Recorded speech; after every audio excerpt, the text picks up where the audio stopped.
menurut ayat Quran dan hadis Nabi itu nanti ada bermacam-macam.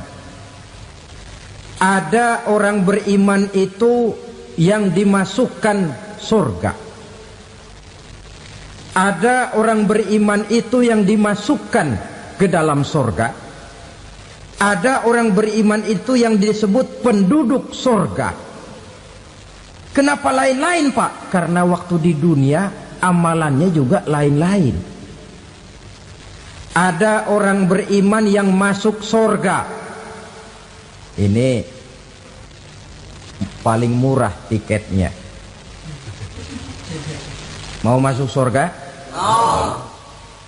Kata Nabi begini, ma min abdin qala la ilaha illallah thumma mata ala dhalik illa dakhalal jannah.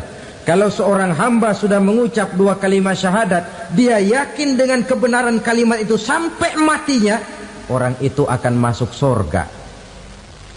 Abi Dzar yang waktu itu diajak bicara heran, ya Rasul kok gampang betul? Iya, walaupun orang itu mencuri, iya, walaupun orang itu berzina, iya. Biar dia mencuri, biar dia berzina, kalau dia sudah mengucap dua kalimat syahadat, dia yakin dengan kebenaran kalimat itu sampai matinya, itu orang akan masuk surga. Jadi masuk surga cukup dua kalimat syahadat, yakin sampai mati, masuk surga. Itu perkara masuk. Tapi kalau pertanyaannya diterusin, masuknya kapan, Pak? Nah, ini lain lagi urusannya. Sebab ada yang masuknya itu langsung, ada yang mampir dulu. Di sana tempat cuma dua, kalau tidak surga, neraka.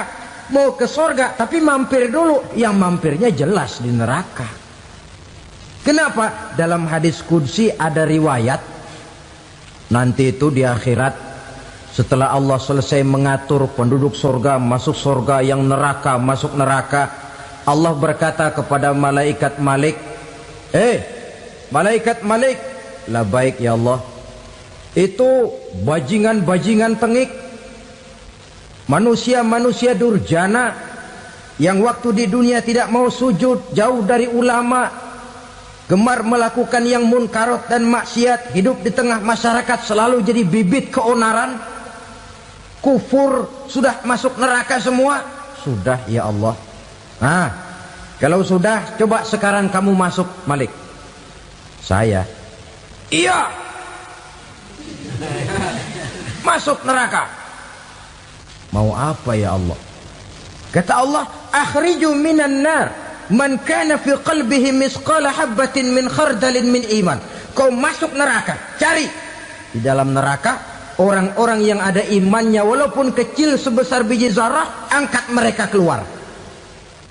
Masuk malaikat Malik ke neraka, cari orang yang ada imannya, korek-korek. Ya repot, udah pada gosong. Yang ada imannya diangkat ke atas, yang ada imannya diangkat ke atas, lalu dimandikan di Nahrul Hayat, namanya sungai kehidupan di akhirat nanti. Cakep lagi rupanya, bersih lagi wajahnya, apel di hadapan Allah. Kata Allah, bagaimana mas? Kapok nggak sampean? Kapok ya Allah. Nah, kalau kapok, idhab fadkhulil jannah, pergi masuk surga sana. Berangkat mereka ke surga, ketemu sama teman-temannya yang udah sampai lebih dulu, yang nggak pakai mampir lagi. Terjadi dialog. Kata teman-temannya yang udah pada nyampe duluan, mas, iya, emang baru sampai? Saya baru sampai. Memang mampir di mana dulu mas? Kita sudah lama sampai di surga. Saudara buka surah Al-Muddatsir ayat 34-35. Ma salakakum fis saqar? Kenapa kamu mampir di neraka Saqar? Qalu lam naku minal musallin. Mereka menjawab, kami mampir di neraka Saqar mas, gara-gara dulunya kami waktu di dunia ndak pernah sholat.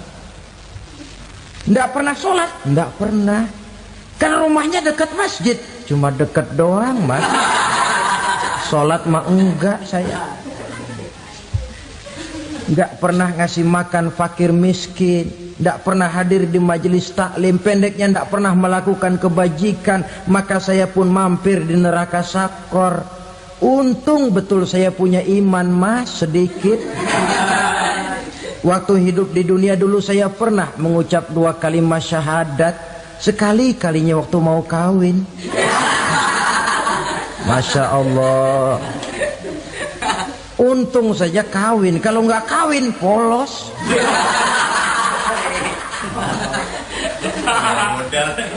Itu juga pengulu sudah setengah mati ngajarin. Asyhadu alla, asyaduaan, asyaduaan.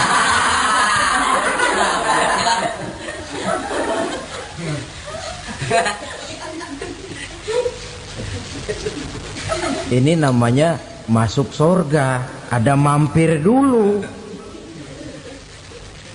Ada pula orang mukmin itu yang dimasukkan surga. Namanya dimasukkan kan terima beres. Saya masuk ke rumah, jalan sendiri, cari tempat sendiri. Saya dimasukkan ke dalam rumah, terima beres. Pokok ada di dalam, itu dimasukkan namanya. Nggak pakai mampir. Tapi tentu tiketnya lebih mahal ketimbang yang pertama tadi. Apa kata Allah? Innal ladzina amanu wa amilus salihat la ukaffiranna anhum sayyi'atihim wa la udkhilannahum jannah. Sesungguhnya orang-orang yang beriman kemudian beramal soleh, kami hapuskan segala dosa dan kesalahannya, kami masukkan mereka ke dalam surga. Lihat ayatnya, Allah yang memasukkan, kita yang dimasukkan. Tidak pakai transit, tidak usah mampir. Cuma tidak cukup syahadat, tidak cukup amanu, tapi diiringi dengan wa'amilus salih. Iman, amal. Tidak cukup syahadat, lalu dibuktikan dia sholat, dia zakat, puasa, lalu dia melakukan berbagai macam kebajikan. Ini yang menyebabkan dia tidak pakai mampir di tempat yang bernama sakor. Lalu ada pula orang mukmin itu yang disebut penduduk sorga. Wah, ini sudah VIP ini. Ashabul jannah, penduduk sorga. Siapa mereka? Kata Allah, innal ladzina amanu summa istaqamu fala khaufun alaihim wala hum yahzanun ulaika ashabul jannah hum fiha khalidun. Sesungguhnya orang-orang yang beriman lalu istiqamah, tetap dalam melaksanakan perintah Allah, tidak goyang, tidak labil tapi stabil, istiqamah, mereka tidak takut dan tidak bersedih hati. Merekalah penduduk surga. Iman, istiqamah. Tidak punya duit, sembahyang. Banyak duit, sembahyang. Miskin, sembahyang. Kaya, tetap sembahyang. Istiqamah. Kadang orang kalau susah rajin ke masjid, banyak duitnya ngelihat masjid melengos. Waktu miskin hamba Allah, setelah kaya jadi hamba harta. Bergeser, tidak ada nilai istiqomahnya. Saudara-saudara, dengan begitu penduduk neraka itu dua. Ada penduduk permanen, ada penduduk yang semi permanen. Yang semi permanen orang-orang beriman yang mempunyai dosa besar. Mereka masuk ke neraka untuk menerima azab sesuai dengan dosanya. Bila selesai masa azab itu, mereka akan diangkat untuk ditempatkan kembali ke dalam surganya Allah Subhanahu wa ta'ala. Nah, dikala itulah saudara-saudara, ada yang disebut syafaat dari Rasulullah Sallallahu Alaihi Wasallam. Tapi tentu jangan lupa, syafaat ini ibarat kain menambal dia. Kita punya kain bolong-bolong sedikit, syafaat yang menambal. Sholat kita ada kurang dikit, sedekah kita ada campur riak dikit, amalan kita ada tidak karena Allah dikit, kita berharap syafaat. Jadi biarlah kain masih bolong-bolong, yang penting punya kain. Tapi kalau kainnya tidak ada, yang ditambal apanya? sholat tidak, puasa tidak, zakat tidak, berharap syafaat saja. Ya, terlalu berlebihan itu. Saudara hadirin yang saya hormati, apabila selesai proses penghisaban, proses penghitungan, maka dikala itulah manusia terbagi dalam dua kelompok besar. Fariqun fil jannah wa fariqun fis sa'ir. Sekelompok orang-orang beruntung yang masuk ke dalam surga, dan sekelompok lagi masuk ke dalam neraka. Ibu-ibu, saudara-saudara kaum muslimin rahimakumullah, pada pertemuan yang lalu sudah saya jelaskan bahwa hidup selalu berakhir dengan kematian. Apabila datang kematian menimpa seseorang, datanglah kiamat baginya. Itu yang disebut dengan kiamat kecil. Hakikatnya mati adalah perpindahan dari kehidupan di dunia ini menuju kehidupan di alam barzakh. Menunggu kita di alam barzakh sampai datangnya saat kiamat. Entah 10 tahun, entah 100 tahun, entah 1000 tahun, hanya Allah saja yang maha tahu. Adapun orang-orang beriman yang melakukan amal kebajikan dalam kehidupan di dunia ini, masa penantian yang lama di alam barzakh buat mereka sebentar saja. Tetapi bagi orang-orang kafir yang ingkar, yang tidak beriman kepada Allah, yang hidup di dunia cuma menumpuk-numpuk dosa, tentu penantian di alam barzakh akan merupakan waktu yang sangat lama. Bukankah dalam kehidupan kita waktu itu memang relatif? Contoh misalnya, bagi pemuda-pemudi yang sedang duduk asyik memadu cinta,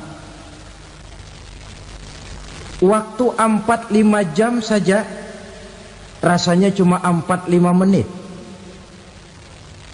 Tenggelam oleh keasikan.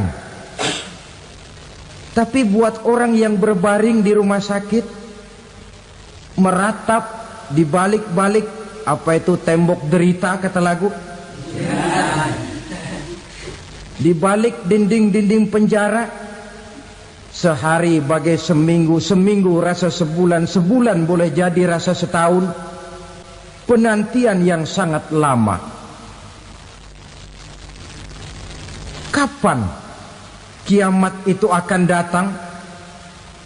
Ini rahasia Allah. Jangankan kita yang orang awam, baginda Nabi sendiri tidak diberitahu oleh Allah kapan kiamat itu akan terjadi. Tetapi sungguh pun demikian, banyak hadis-hadis yang menjelaskan ciri atau tanda-tanda datangnya kiamat. Nah, kalau sudah bicara soal tanda, tanda kiamat itu ada dua. Pertama yang disebut alamatus sughra, tanda-tanda kecil. Ini waktunya masih ada tenggang. Ada yang dinamakan alamatul kubra, tanda-tanda besar. Artinya kiamat sudah diambang pintu. Apa tanda-tanda kecil dari datangnya hari kiamat itu? Misalnya kata Nabi, apabila ilmu sudah diangkat oleh Allah, artinya apabila ulama sudah banyak wafat, minat orang belajar agama berkurang, lalu kebodohan nampak merajalela di mana-mana, zina dikerjakan secara terbuka, minuman-minuman keras jadi kebanggaan, itu termasuk di antara tanda-tanda kecil terjadinya hari kiamat. Apalagi misalnya iza waladatil ammatu rabbataha, apabila budak sudah melahirkan tuan. Apa maksudnya? Ada yang mentafsirkan apabila anak sudah bisa membudaki orang tuanya. Orang tua yang melahirkan dia, yang membesarkan dia, demi setelah si anak besar jadi orang berpangkat, bertitel, berharta, berkedudukan. Jadilah orang tua itu budaknya. Sehingga sering dibilang kalau orang tua kaya, anak jadi raja. Tapi kalau anak yang kaya, orang tua sering jadi budak. Apalagi munculnya fitnah yang bergelombang, timbul perang antara dua bangsa yang besar, waktu berjalan terasa sangat pendek sekali. Itu merupakan tanda di antara tanda-tanda kiamat. Termasuk di dalamnya sulit membedakan mana laki, mana perempuan. Kan kalau tanda-tanda kayak begini sekarang sudah banyak kita lihat kan? Ulama banyak wafat, penggantinya sulit. Zina dikerjakan berterang-terangan, minuman keras jadi kebanggaan, banyak anak membudaki orang tuanya, sulit membedakan mana laki mana perempuan. Kadang-kadang dari belakang kita lihat perempuan bener, begitu kita colek nengok jenggotan.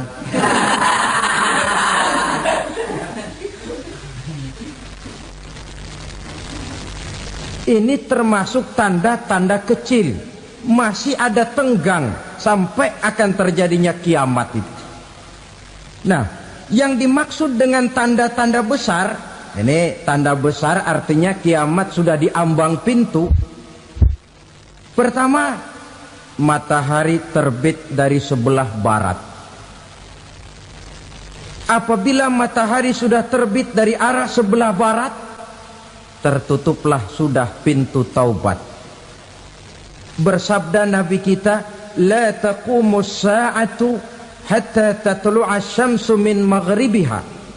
Tidak akan datang hari kiamat sampai matahari terbit dari arah sebelah barat. Fa iza tala'at, manakala matahari telah terbit dari arah sebelah barat, wara'ahan nasu, manusia banyak menyaksikan itu, amanu ajma'un, mereka pun lalu beriman.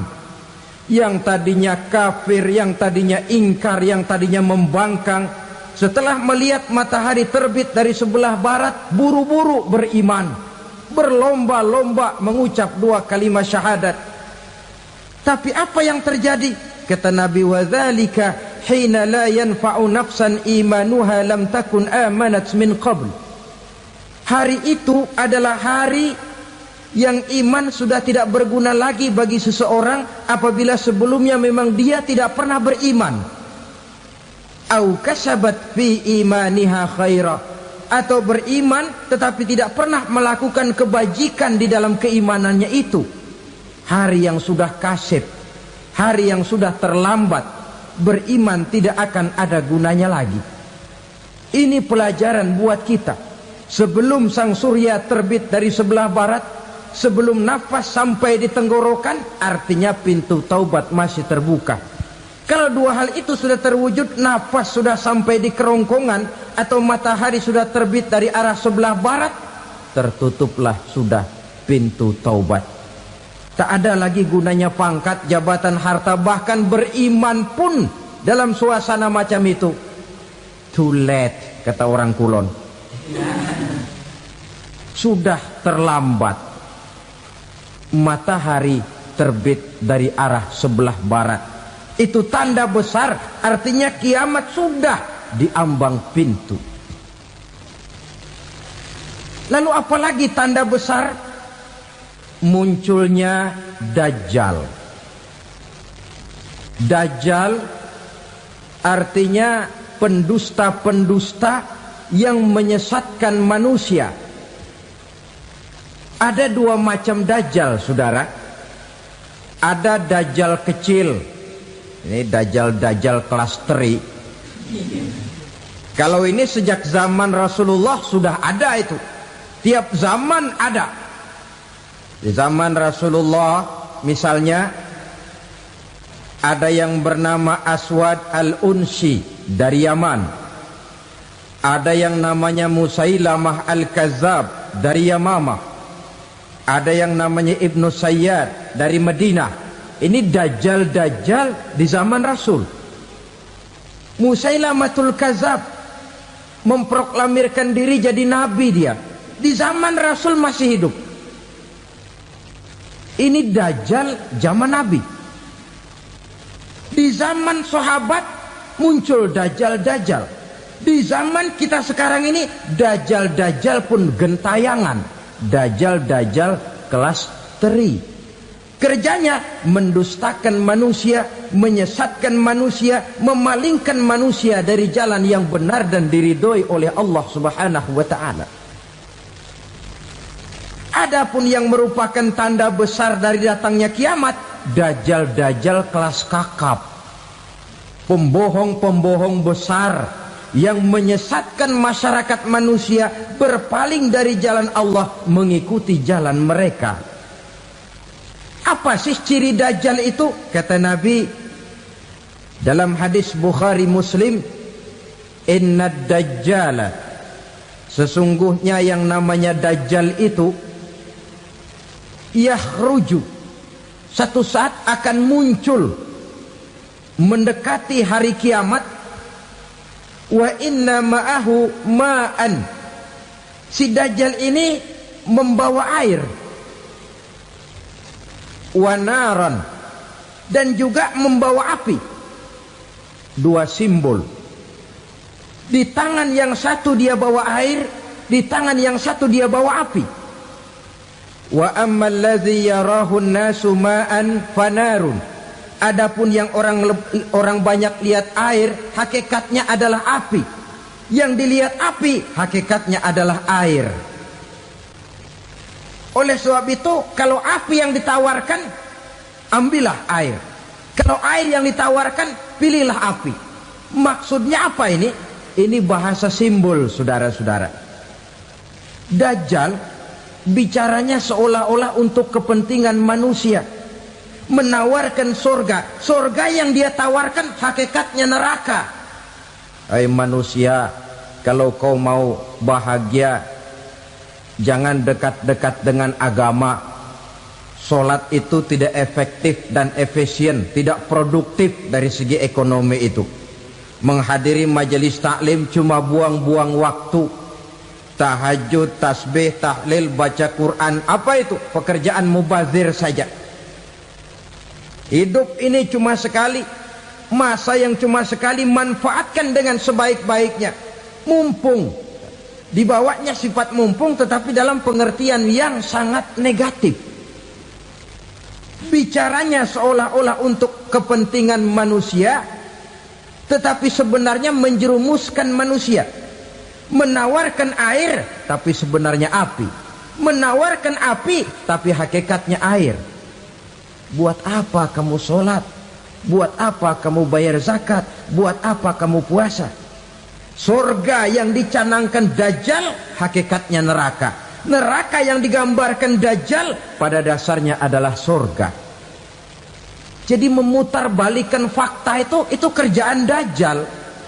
Yang hak jadi batil, yang batil dibilang hak, yang benar jadi salah, yang salah malah jadi benar. Tuntunan disuruh jadi tontonan, tontonan malah menjadi tuntunan. Itu pekerjaan dajjal profesinya. Zamannya Nabi Adam, dajjalnya kan iblis.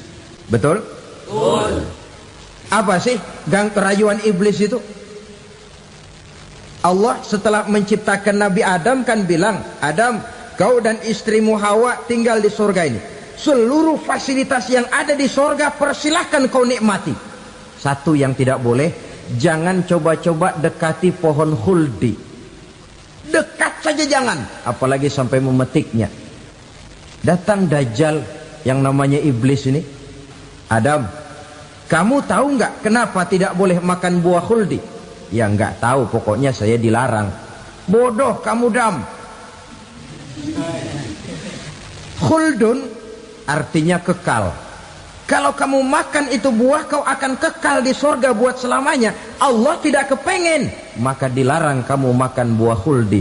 Kalau kau ingin kekal di surga Adam, makan saja.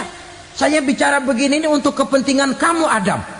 Ini kan ciri-ciri Dajjal. Bicaranya sih seolah-olah untuk kepentingan Nabi Adam, hakikat sebenarnya menjerumuskan Nabi Adam supaya ingkar dan melanggar larangan dari Allah Subhanahu wa ta'ala. Jadi setelah muncul Dajjal, timbul kekacauan-kekacauan di masyarakat. Banyak yang terpengaruh, terpedaya dan terpesona. Termasuk mereka yang memproklamirkan diri jadi nabi, mereka yang memproklamirkan diri jadi rasul di zaman sesudah Rasulullah wafat. Itu adalah Dajjal.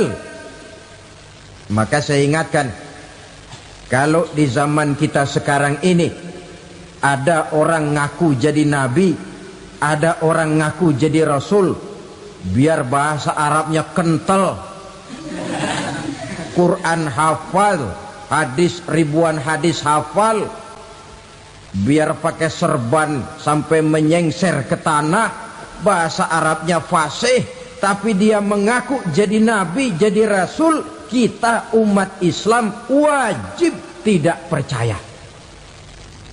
Wajib untuk tidak percaya. Itulah Dajjal zaman kita sekarang ini. Tidak mustahil mereka datang mempengaruhi orang awam supaya berpaling dari Rasulullah, mengikuti mereka. Nah, di akhir zaman nanti, mendekati hari kiamat, Dajjal ini muncul. Dajjal kelas kakap, menyesatkan masyarakat manusia untuk berpaling dari Islam, mengikuti seruan mereka. Apalagi di antara datangnya kiamat itu, tanda yang besar itu, turunnya Nabiullah Isa Al-Masih, putra Maryam. Menurut berbagai hadis yang sahih, Nabi Isa Al-Masih nanti akan turun lagi. Tidak membawa risalah yang baru, tapi meluruskan risalah Islam ini yang telah banyak ditinggalkan oleh masyarakat. Bahkan ada hadis menjelaskan beliau akan membunuh Nabi, mematahkan kayu-kayu salib, lalu melaksanakan haji dan umrah mengikuti syariat Nabi Muhammad, bukan membawa agama baru. Menjadi semacam mujaddid, reformer, menyelamatkan manusia dari bisikan Dajjal. Bahkan ada riwayat yang menjelaskan bahwa Nabi Isa berhasil mengalahkan Dajjal, mengembalikan masyarakat manusia kembali kepada ajaran Islam yang datang dari Allah, dibawa oleh Rasulullah Sallallahu Alaihi Wasallam. Dengan kata lain, turunnya Nabi Isa bukan sebagai Nabi dan Rasul baru, tetapi mengikuti syariat Nabi kita Muhammad Sallallahu Alaihi Wasallam. Saudara hadirin, ibu-ibu hadirat yang saya hormati, kemudian apalagi di antara tanda-tanda besar akan datangnya kiamat itu? Keluarnya asap atau awan. Kata Nabi, inna min asrati sa'ah dukhanan yamla'u ma bainal masyriqi wal maghrib. Di antara tanda-tanda kiamat, munculnya awan antara langit dan bumi. Ini pun diperkuat dalam surah Ad-Dukhan ayat 10. Fartaqib yauma ta'tis sama bidukhanim mubin fayughshan nas hadza azabun alim. Bagi orang-orang yang beriman, mereka biasa-biasa saja. Tapi bagi orang kufur, datangnya asap dan awan ini merupakan azab yang kelewat pedih. Barangkali sedikit mendekati gambaran tentang azab yang pedih ini, saya ingatkan alam pikiran kita kepada peristiwa yang belum lama terjadi. Pernah dengar berita bocornya reaktor nuklir di Chernobyl, Uni Soviet? Pernah dengar? Nah, bocornya reaktor nuklir di Chernobyl yang mengakibatkan ratusan bahkan sangat mungkin ribuan nyawa. Cuma satu reaktor. Bagaimana kalau seluruh cadangan nuklir yang dimiliki oleh para negara adikuasa ini diledakkan? Bahkan yang konon menurut catatan cadangan nuklir yang dimiliki bersama oleh Amerika dan Rusia sekarang ini sudah sanggup memusnahkan 6 miliar manusia, 1,5 kali lebih banyak dari jumlah manusia yang nongkrong di permukaan bumi ini. Saudara-saudara hadirin yang saya hormati, lalu saat mendekati hari kiamat, apalagi tandanya? Setelah Nabi Isa wafat, pada saat turunnya yang kedua kali, lalu Allah meniupkan angin sejuk. Semua orang-orang beriman, orang-orang baik wafat, sehingga penghuni bumi ini cuma tinggal lagi terdiri dari orang-orang kafir. Tidak ada lagi di bumi ini yang bisa mengucapkan Allah. Sehingga dalam hadis qudsi itu ada keterangan, innallaha azza wa jalla yaqulu li Israfil. Allah pernah pesan kepada malaikat Israfil, kata Allah, Israfil, idza sami'ta qailan yaqul Allah Allah fa akhirin nafakh 40 sanatan ikraman liqailiha. Hai Israfil, apabila kau dengar di permukaan bumi masih banyak orang yang mengucapkan Allah Allah, maka tunda sangkakala kiamat itu 40 tahun. Untuk apa? Ikraman liqailiha, menghormati orang yang mengucapkan Allah Allah itu. Wah, jadi karena sekarang masih banyak yang mengucapkan Allah, besar hatilah kita, masih jauh kiamat itu. Tapi jangan lupa, kiamat pribadi, kiamat kecil itu yang gak kita sangka-sangka. Ajal datang mencabut nyawa, itu kiamat pribadi, dan itu yang pasti kita hadapi, dan itu yang membuat kita tidak boleh bersikap main-main di dalam kehidupan sekarang ini. Saudara hadirin yang saya hormati, tidak ada lagi orang-orang muslim. Seluruh penduduk dunia ini kafir. Lalu terciptalah struktur sosial yang berlandaskan prinsip hidup semau gue. Bakal terjadilah prinsip di mana yang kaya menyantap yang miskin, yang kuat menindas yang lemah. Hidup sudah bagaikan di rimba belantara, berlaku hukum rimba, siapa yang kuat dia yang menang, siapa yang lemah menjadi mangsa. Timbul kekacauan, maksiat merajalela, munkarat menjadi-jadi, sehingga isi bumi ini penuh dengan segala macam perbuatan dosa. Tidak ada perlunya lagi alam diperpanjang temponya. Datang saat yang sudah dijanjikan oleh Allah Azza wa Jalla, maka terjadilah yang disebut kiamat kubra, kiamat besar, kiamat ancur-ancuran. Bagaimana kejadian ini dimulai? Dalam surah Az-Zumar ayat 68, Allah subhanahu wa ta'ala berfirman, wa nufikha fis suri fasa'iqa man fis samawati wa man fil ardi illa man sya'allahu. Maka manakala ditiuplah sangkakala, terkejutlah seluruh yang ada di langit dan seluruh yang ada di bumi. Bila saat kiamat datang, Allah perintah malaikat Israfil, Israfil, tiup sangkakalamu. Ditiuplah sangkakala oleh malaikat Israfil. Yang akibat daripada tiupan itu, seluruh yang ada di langit, seluruh yang ada di permukaan bumi terkejut. Yang ada di langit siapa? Malaikat kan. Bayangin aja kalau malaikat kaget, apalagi kita. Terkejut seluruh makhluk yang ada di bumi, yang ada di langit mendengar suara sangkakala itu. Bunyinya tidak sanggup kita bayangkan dahsyatnya. Ledakan nuklir, ledakan neutron, belum apa-apa ketimbang bunyi sangkakala malaikat Israfil ini. Nah, lalu mendengar bunyi sangkakala ini, gemparlah makhluk, kacaulah alam. Bumi gempa, planet-planet bertabrakan, gunung meletus, air laut tumpah ke darat, angin topan bertiup, halilintar menyambar. Lalu semua yang bernama hidup mati total.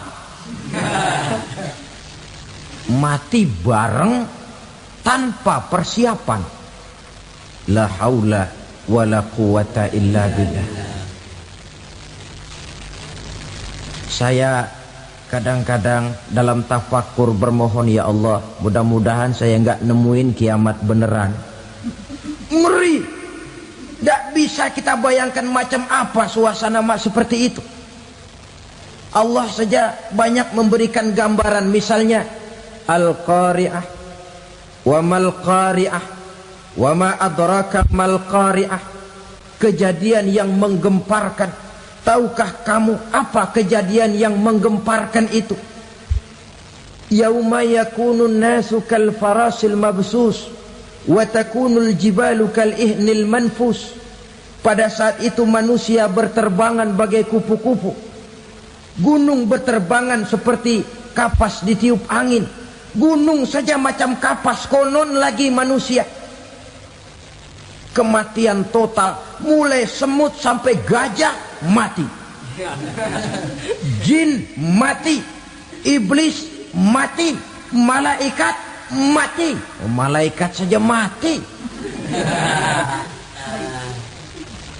Saudara hadirin yang saya hormati, kematian total yang tanpa persiapan. Orang bilang, Pak, kalau mati bareng begitu yang repot malaikat maut dong ya. Cabut sana, cabut sini. Itu kalau menurut logika kita, mestinya begitu menurut logika. Tapi logika juga yang nggak perlu serepot itu. Sebab untuk mematikan listrik di wilayah DKI, di wilayah Jakarta, nggak perlu tiap rumah didatengin, matiin, ya lama. Cukup dari kantor pusatnya saja PLN tekan satu tombol, gelaplah seluruh Jakarta. Saudara hadirin yang saya hormati, kematian total. Lalu setelah kematian total, planet-planet juga mati, dalam arti tidak bergerak dan beredar. Angin mati, dalam arti tidak bertiup. Air mati, dalam arti tidak ada riak gelombang. Pokoknya semua mati. Kullu nafsin za'iqatul maut. Semua yang bernafas mati. Dalam ayat lain, kullu man 'alaiha fan. Semua yang ada di permukaan bumi fana. Yang kekal cuma Allah Subhanahu wa ta'ala. Yang paling belakang mati, malaikat maut dan malaikat Israfil. Tapi mati juga sesuai dengan janji Allah. 10 lamanya. Tidak dijelaskan oleh Abi Hurairah 40 jam, apa 40 hari, apa 40 tahun. Hadis-hadis cuma menyebutkan 40 saja. Sunyi alam, yang tinggal cuma Allah saja lagi.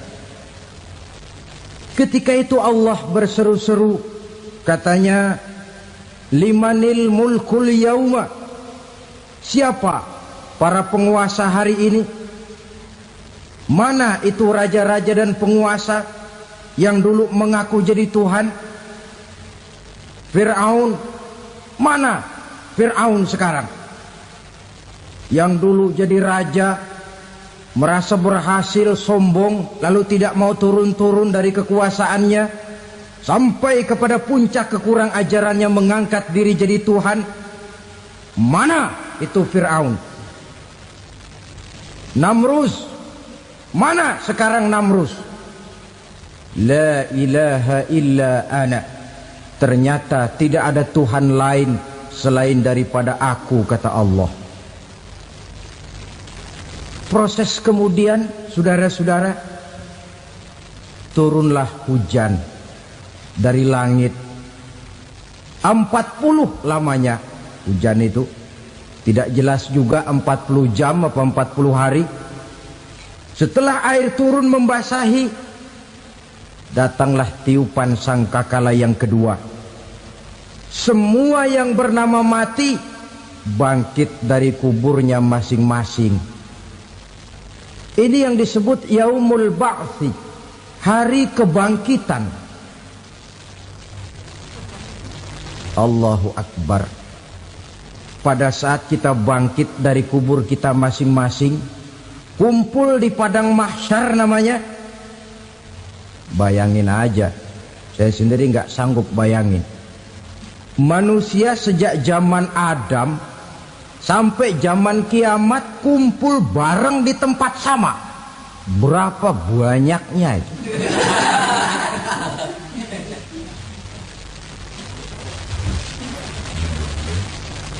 Dan yang luar biasa menurut satu riwayat, pada saat bangkit itu, Masya Allah, roman muka kita berubah, disesuaikan dengan amalan kita waktu di dunia ini. Barang siapa yang waktu di dunia amalannya itu amalan tikus, di akhirat nanti dia bangkit dari kubur, mukanya seperti muka tikus. Gagah betul badannya, tapi mukanya seperti tikus. Kenapa? Amalannya waktu di dunia seperti amalan tikus. Apa amalan tikus itu? Suka ngegeragoti barang yang sudah disimpan rapi-rapi.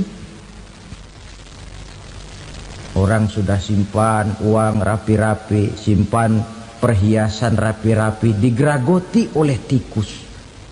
Maling-maling, pencoleng-pencoleng, koruptor-koruptor. Itu nanti di akhirat nanti kita lihat mukanya seperti muka tikus. Oh ini waktu di dunia suka nyolong, mukanya seperti muka tikus. Barang siapa yang waktu di dunia ini amalannya itu amalan macan, dia akan bangkit nanti mukanya seperti muka macan. Apa amalan macan? Macan itu amalannya menang-menangan. Orang yang mau menang saja nggak mau mengalah. Coba lihat di hutan, kenal hutan nggak? Di hutan, raja hutan di mana-mana pasti macan. Betul kan? Betul. Padahal hutan belum pernah bikin pemilihan umum. Tapi macan tidak peduli ada pemilihan umum apa tidak, pokok saya raja. Sebab apa? Macan jadi raja itu bukan karena benar, tapi karena kuat jadi raja. Setelah dia jadi raja, rakyat hutan yang mesti dilindungi malah dimakan oleh raja macan. Kambing rakyat hutan dimakan oleh macan. Ayam rakyat hutan dimakan oleh macan. Itu nanti kita lihat di akhirat itu mukanya seperti muka macan, gagah betul. Lalu barang siapa yang di dunia ini amalannya itu seperti amalan anjing, nanti dia punya muka seperti muka anjing. Apa amalan anjing? Pertama, anjing itu kalau disuruh jaga rumah, dia tidak bisa membedakan mana maling, mana tamu. Biar yang datang maling, kalau bawa tulang, anjing kalem. Yang kedua, anjing itu akan setia kepada siapa saja yang memberinya roti. Siapa yang memberinya roti, itulah majikannya.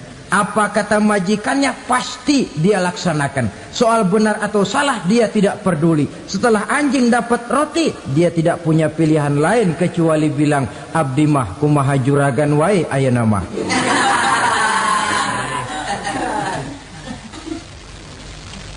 Saudara hadirin yang saya hormati,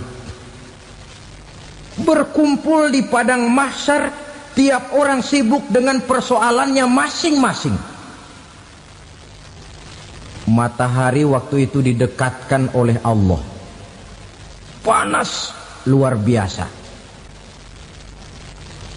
Ada yang saking panasnya itu mencucurkan peluh keringat sampai sebatas mata kakinya. Ada yang keringatnya sampai sedengkulnya. Ada yang keringatnya sampai sepusatnya. Ada yang keringatnya mengalir sampai sebahunya. Ada yang kelelap oleh keringatnya sendiri, sementara orang di sampingnya nggak apa-apa. Bergantung lagi amalan dia waktu di dunia ini. Saudara-saudara,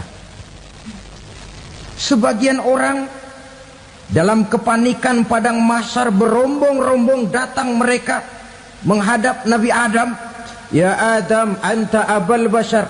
Hai Adam, Tuhan adalah bapak moyang manusia. Kami sebentar lagi akan disidang, dimintakan pertanggungan jawab. Tolonglah kami, hai Adam. Kata Nabi Adam, jangankan nolongin sampean, saya sendiri tanggung jawab di hadapan Allah ketika dulu tidak boleh makan khuldi, saya serobot. Sudahlah, urus diri masing-masing saja, nafsi. Begitu kata Nabi Nuh, begitu kata Nabi Ibrahim. Tiap orang bertanggung jawab sendiri-sendiri. Ketika itulah saudara-saudara, nikmatnya menjadi umat Nabi besar Muhammad sallallahu alaihi wasallam. Sebab apa? Walaupun menurut abjad kita ini umat paling belakang, paling belakang kita ini toh, karena Nabi Muhammad adalah Nabi akhir, tapi akan dihisap lebih dulu, lewat di atas sirat lebih dulu, masuk surga lebih dahulu ketimbang umat-umat belakangan. Ketika Rasul mendekati ajal, beliau tanyakan itu kepada malaikat Jibril. Malaikat Jibril berkata, Muhammad jangan khawatir, Allah sudah berjanji, inni haramtul jannata ala sairil anbiya hatta tadkhulaha anta wa haramtuha ala sairil umami hatta tadkhulaha ummatuka. Surga aku haramkan buat seluruh nabi kecuali kalau engkau Muhammad sudah masuk ke dalamnya, dan surga aku haramkan buat seluruh umat kecuali kalau umatmu Muhammad sudah masuk ke dalamnya. Logikanya, walaupun menurut abjad kita umat paling belakang, bakal dihisap paling dulu, lewat di atas sirat paling dulu, masuk surga paling dulu, kalau mampir ke neraka juga paling dulu. Ya resiko. Jangan mau enaknya aja paling dulu. Saudara hadirin yang saya hormati, setelah masa kebangkitan itu jangan dikira begitu bangkit langsung diperiksa. Masih menunggu menanti ribuan tahun perhitungan padang mahsyar untuk sampai kepada proses yang disebut yaumul hisab, hari perhitungan. Seorang demi seorang bakal dipanggil. Bayangkan saja, kita se-RT saja di absen, kadang-kadang perlu waktu lama. Ini manusia sejak zaman Nabi Adam sampai datang hari kiamat, satu demi satu disidang di hadapan Qadhi Rabbul Jalil. Status sosial copot sudah waktu itu. Yang pernah jadi hartawan di situ tidak lagi kelihatan kehartawanannya. Yang pernah jadi jenderal tidak lagi dipanggil jenderalnya. Yang ustadz tidak lagi dipanggil al-mukarramnya. Seluruh status sosial selesai. Dipanggillah kita seorang demi seorang menghadap Qadhi Rabbul Jalil. Bagaimana proses penghisaban itu? Pertama, proses tanya jawab. Di antaranya ada hadis menyatakan, lan tazula qadama 'abdin yaumal qiyamah hatta yus'ala an arba'i khisalin. Besok di hari kiamat tidak akan bergeser telapak kaki seorang hamba sampai dia ditanya lebih dulu tentang 4 persoalan. Tentang ilmunya, kemana ilmu itu diamalkan. Tentang umurnya, di mana umur itu dihabiskan. Tentang masa mudanya, kemana masa muda itu dipakai. tentang hartanya, dari mana harta itu didapat dan kemana harta itu dibelanjakan. Ini termasuk proses tanya jawab. Jadi kalau istilah pengadilan dunia, nama Fulan bin Fulan. Kamu waktu di dunia diberikan umur panjang untuk apa? Pernah mengalami masa muda, kemana kau habiskan masa remajamu? Kau diamanahkan ilmu, dengan apa ilmumu kau amalkan? Kau diberikan harta, dari mana harta kau dapat, kemana kau belanjakan? Tak seorang pun yang bisa mungkir. Sebab apa? Dikala itu yang menjadi saksi bukan orang. Yang menjadi saksi adalah seluruh anggota badan kita. Tangan bicara, kaki jadi saksi terhadap seluruh amalan yang pernah kita kerjakan pada saat kehidupan di alam dunia ini. Selesai proses tanya jawab, lalu diperlihatkan buku catatan kita waktu hidup di dunia ini. Jangan lupa Allah itu menyiapkan 2 superkomputer kepada kita. Sebelah ditempelin sebelah kanan, yang sebelah tempelin di sebelah kiri. Komputer itu namanya Raqib dan Atid. 2 malaikat yang apabila baik kita lakukan, refleks saja akan menulis kebajikan kita. Jahat kita kerjakan akan tertulis. Catatan itu nanti diperlihatkan kepada kita. Waduh, alangkah malunya pada saat diperlihatkan catatan kita, buku rapot kita merah melulu. Barangkali diperiksa sambil diomelin, brengsek lo. Buku merah melulu begini, bagaimana waktu hidup di dunia? Tidak cukup diperlihatkan buku catatan kehidupan, rekaman kehidupan. Rekaman kehidupan kita secara utuh sejak terlahir sampai ajal datang merenggut nyawa. Barangkali mirip dengan video sekarang ini, di mana terekam dengan baik seluruh kegiatan kita, sejak yang sekecil-kecilnya sampai kepada yang sebesar-besarnya.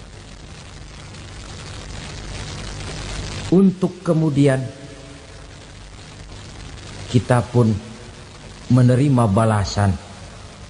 In khairan fa khairun wa in syarran fa syarrun. Kalau baik ya baik balasannya, kalau jahat ya jahat juga balasannya. Catatan-catatan kita diberikan. Kalau banyak kebajikannya diberikan di tangan kanan dengan cara yang halus. Kalau banyak kejahatannya diberikan dari sebelah kiri atau dilempar dari belakang. Itulah sebabnya sejak di dunia ini kita sudah mohon kepada Allah. Ketika berwudu membasuh tangan kanan, apa kita bilang? Allahumma a'tini kitabi biyamini wa hasibni hisaban yasira. Ya Allah, berikan saya kitab di tangan kanan, dan kalau saya memang perlu dihisap, hisaplah saya yang seringan-ringannya. Tangan kiri berlindung kita kepada Allah, jangan sampai diberikan kitab di tangan kiri atau dari arah sebelah belakang. Wa a'udzubika an tu'tiya kitabi bishimali aw min wara'i zuhri, dari arah sebelah belakang. Na'udzubillah min dzalik. Setelah selesai lewat proses penghisaban, lewat mizan, timbangan, maka yang sudah selesai dihisab itu bergeraklah menuju sirat, jembatan yang terbentang menuju surga melalui neraka. Saudara-saudara, panjangnya perjalanan sirat itu memakan waktu ratusan tahun. Tetapi orang yang lewat di atas sirat pun macam-macam, bergantung amalannya ketika di dunia ini.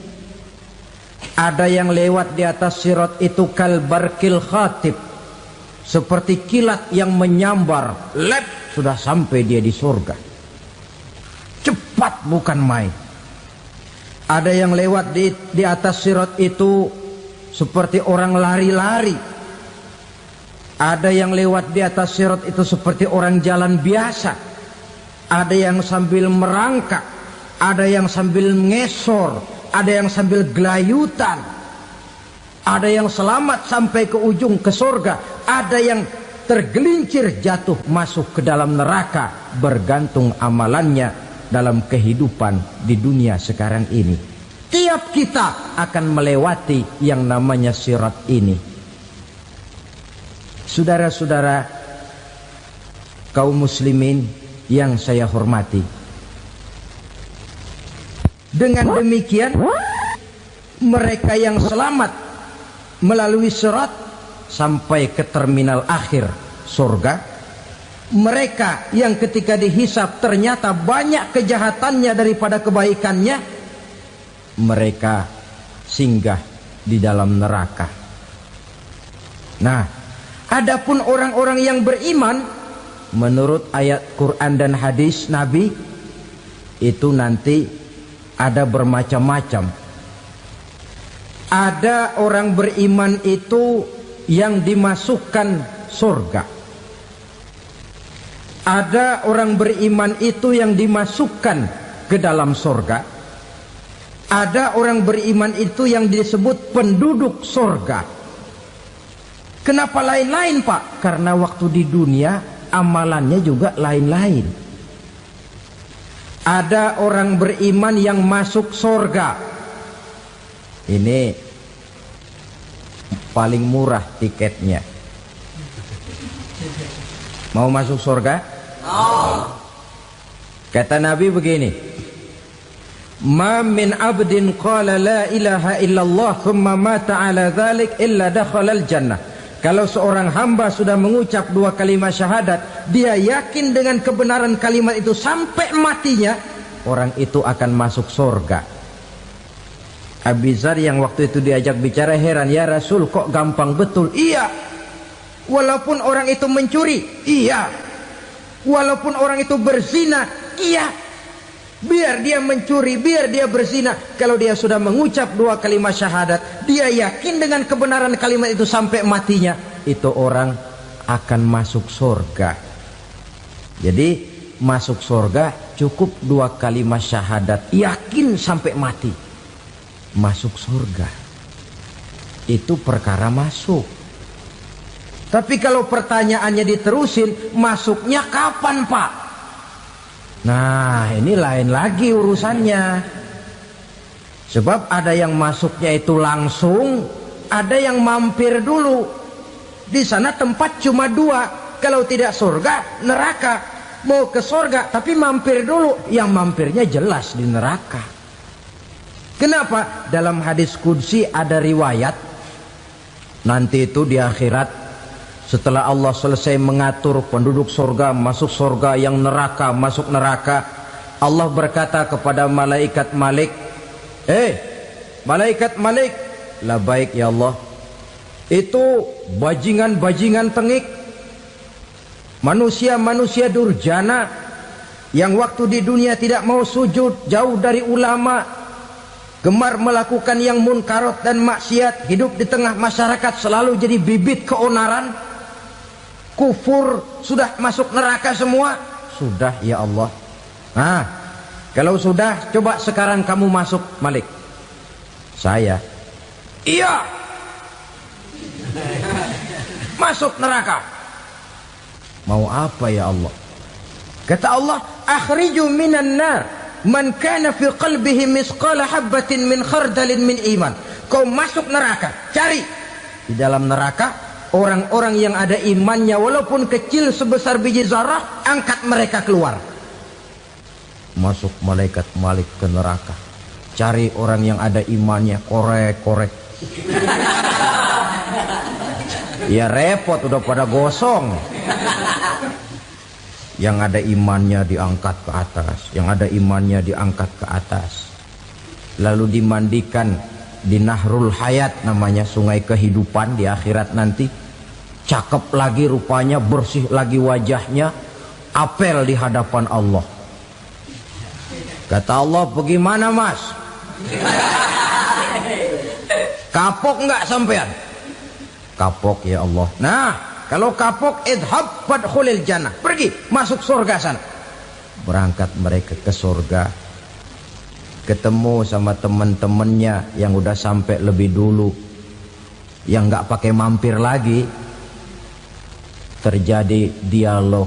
Kata teman-temannya yang udah pada nyampe duluan, "Mas, iya, emang baru sampai?" "Oh, saya baru sampai." "Memang mampir di mana dulu, Mas? Kita sudah lama sampai di surga." Saudara buka surah Al-Muddatsir ayat 34-35. "Ma salakakum fis saqar?" Kenapa kamu mampir di neraka Saqar? Qalu lam naku minal musallin. Mereka menjawab, kami mampir di neraka Saqar, Mas, gara-gara dulunya kami waktu di dunia tidak pernah sholat. Tidak pernah sholat? Tidak pernah. Kan rumahnya dekat masjid. Cuma dekat doang, Mas. Sholat mah enggak saya. Enggak pernah ngasih makan fakir miskin, enggak pernah hadir di majelis taklim, pendeknya enggak pernah melakukan kebajikan, maka saya pun mampir di neraka Saqar. Untung betul saya punya iman, Mas, sedikit.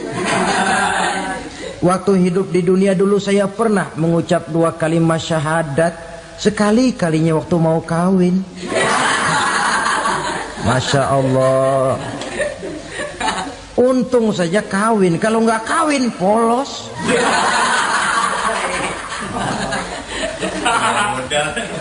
Itu juga pengulu sudah setengah mati ngajarin. Asyhadu alla, asyaduaan, asyaduaan.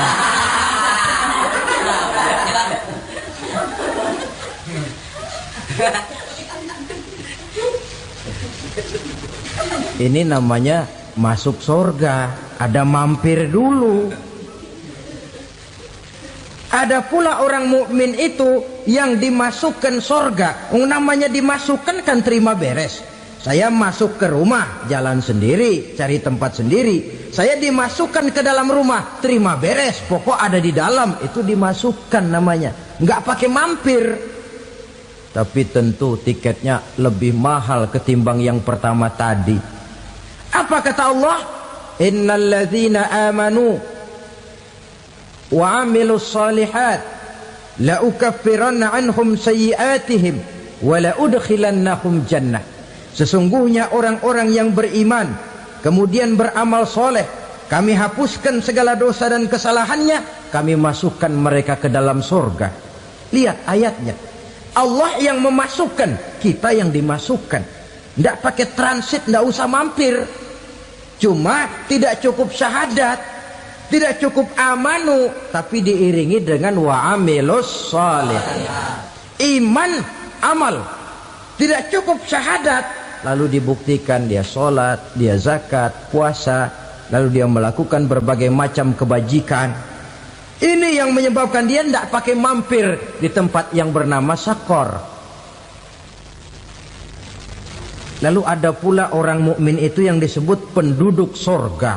Wah, ini sudah VIP ini. Ashabul jannah, penduduk surga. Siapa mereka? Kata Allah, innal ladzina amanu summa istaqamu fala khaufun 'alaihim wala hum yahzanun ulaika ashabul jannah hum fiha khalidun. Sesungguhnya orang-orang yang beriman lalu istiqamah, tetap dalam melaksanakan perintah Allah, tidak goyang, tidak labil tapi stabil, istiqamah, mereka tidak takut dan tidak bersedih hati. Merekalah penduduk surga. Iman, istiqamah. Tidak punya duit, sembayang. Banyak duit, sembayang. Miskin, sembayang. Kaya, tetap sembahyang, istiqomah.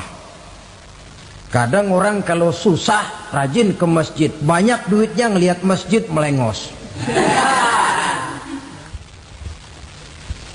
Waktu miskin hamba Allah, setelah kaya jadi hamba harta. Bergeser, tidak ada nilai istiqomahnya. Saudara-saudara, dengan begitu penduduk neraka itu dua. Ada penduduk permanen, ada penduduk yang semi permanen. Yang semi permanen orang-orang beriman yang mempunyai dosa besar. Mereka masuk ke neraka untuk menerima azab sesuai dengan dosanya. Bila selesai masa azab itu, mereka akan diangkat untuk ditempatkan kembali ke dalam surganya Allah Subhanahu wa ta'ala. Nah, dikala itulah saudara-saudara, ada yang disebut syafaat dari Rasulullah Sallallahu Alaihi Wasallam. Tapi tentu jangan lupa, syafaat ini ibarat kain menambal dia. Kita punya kain bolong-bolong sedikit, syafaat yang menambal. Solat kita ada kurang dikit, sedekah kita ada campur riak dikit, amalan kita ada tidak karena Allah dikit, kita berharap syafaat. Jadi biarlah kain masih bolong-bolong, yang penting punya kain. Tapi kalau kainnya tidak ada, yang ditambal apanya? Solat tidak, puasa tidak, zakat tidak, berharap syafaat saja. Ya, terlalu berlebihan itu. Saudara hadirin yang saya hormati, apabila selesai proses penghisaban, proses penghitungan, maka dikala itulah manusia terbagi dalam dua kelompok besar. Fariqun fil jannah wa fariqun fis sa'ir. Sekelompok orang-orang beruntung yang masuk ke dalam surga, dan sekelompok lagi masuk ke dalam neraka. 7 macam perkara yang merusak akidah dan keimanan, merusak amal perbuatan yang sudah kita kerjakan, merusak sendi-sendi kehidupan sosial, pendek kata merusak segala hal di dalam kehidupan kita. Jauhilah olehmu 7 macam perkara yang merusak. Yang pertama, asyirku billah, menyekutukan Allah Subhanahu wa ta'ala. Agama dimulai dari keyakinan, maka kehancuran agama selalu dimulai dari kehancuran keyakinan, iman atau akidah yang dimiliki oleh seseorang. Dan untuk menghancurkan nilai-nilai iman yang kita miliki ini, orang rasanya tidak akan menghantam kita dengan peluru kendali. Orang tidak akan mengirimkan nuklir ke sini. Orang tidak juga akan mengirimkan satuan militernya ke sini. Untuk menghancurkan nilai-nilai iman, dibanjiri kita dengan paham-paham yang merusak dan mendangkalkan akidah. Baik ia bernama materialisme, baik ia bernama sekularisme, baik ia bernama banjirnya maksiat dan munkarat, baik ia bernama banjirnya peradaban dan kebudayaan yang menghancurkan moral daripada anak-anak kita, sedikit demi sedikit melenturkan dan melunturkan nilai-nilai keimanan kita, untuk kemudian pada waktunya nilai iman itu akan bertukar dan berganti menjadi nilai syirik kepada Allah Subhanahu wa ta'ala. Atau pada sisi lain, menjadikan yang selain Allah sebagai tujuan akhir daripada kehidupan kita. Sedangkan kita sama-sama maklum bahwa di dalam pandangan agama Islam, dosa yang tidak berampun, dosa yang terbesar, termasuk dalam kategori bapak moyangnya dosa, tidak lain adalah syirik, yakni menyekutukan Allah Subhanahu wa ta'ala. Pola penghancuran iman ini memang berstrategi. Ditawarkan kita kepada paham materialisme, paham kebendaan, di mana otak menempati urutan sebagai ranking pertama, Tuhan jatuh pada urutan kedua. Lalu menyusul kepada paham sekularisme, Allah dipisahkan dari seluruh kegiatan hidup ini, untuk pada gilirannya menjadikan yang selain Allah sebagai tujuan akhir daripada seluruh kegiatan hidup kita. Oleh karenanya, kewajiban menjaga nilai-nilai iman ini merupakan kewajiban yang mulia tetapi berat, tidak hanya untuk kita, tetapi juga bagaimana mewariskannya kepada anak-anak kita, generasi yang akan datang. Orang-orang tua bijaksana yang diceritakan di dalam Al-Quran, kalau sudah berpikir tentang anak-anaknya, Pertanyaan yang paling mereka risaukan ialah ma ta'buduna min ba'di. Anakku, kalau pada satu saat aku, ayahmu sudah tidak ada lagi di dunia ini, meninggalkan kamu semua, ma ta'buduna min ba'di, apa yang akan kamu sembah nak? Jikalau sekarang ayahmu masih mau ke masjid, masih mau melakukan rukuk dan sujud, masih beribadah menyembah Allah Subhanahu wa ta'ala, kalau orang tuamu sudah tidak ada, ma ta'buduna min ba'di, masihkah engkau mau datang ke masjid? Masihkah engkau mau rukuk dan sujud? Masihkah engkau mau menyembah Allah Subhanahu wa ta'ala? Pertanyaan ini yang dipikirkan oleh Nabi Yakub kepada putra-putranya. Pertanyaan ini yang diteruskan oleh Nabi Ibrahim kepada anak-anaknya. Pertanyaan ini yang diwariskan oleh generasi ulama'us salafus saleh kepada para generasi berikutnya. Bagaimana kita generasi sekarang? Kita orang-orang tua sekarang bukan berfikir ma ta'buduna min ba'di, malah yang kita fikirkan ma ta'kuluna min ba'di. Kalau bapak tidak ada nanti kamu makan apa nak? Perkara kamu nyembah apa urusan nomor 18. Yang penting kamu nanti hidup bisa makan nak. Maka kita sibuk mewariskan harta kepada anak-anak kita. Kita sibuk mewariskan kebun dan tanah kepada anak-anak kita. Kita sibuk mewariskan pabrik kepada anak-anak kita, sementara kita lupa mewariskan intan yang paling mahal, mewariskan mutiara yang paling berharga, yaitu nilai iman kepada Allah Subhanahu wa ta'ala. Alangkah baiknya apabila warisan harta, warisan tanah dan kebun, warisan rumah dan pabrik didasari lebih dahulu dengan mewariskan nilai iman kepada Allah Subhanahu wa ta'ala. Sebagai orang-orang tua, kita boleh bersedih kalau anak kita tidak mengerti komputer. Kita boleh bersedih kalau anak kita tidak mengerti matematika. Kita boleh bersedih kalau anak kita tidak mengerti bahasa Inggris. Tapi sewajarnya lebih bersedihlah kita orang tua jikalau mempunyai anak yang tidak kenal Allah sebagai Tuhannya, yang kemudian tidak mau rukuk dan sujud kepada Allah Tuhannya. Itulah kemalangan yang paling malang bila kita meninggalkan generasi yang tidak bertauhid kepada Allah Subhanahu wa ta'ala. Betapapun anak kita tidak ngerti komputer, saudara, paling-paling kerugiannya cuma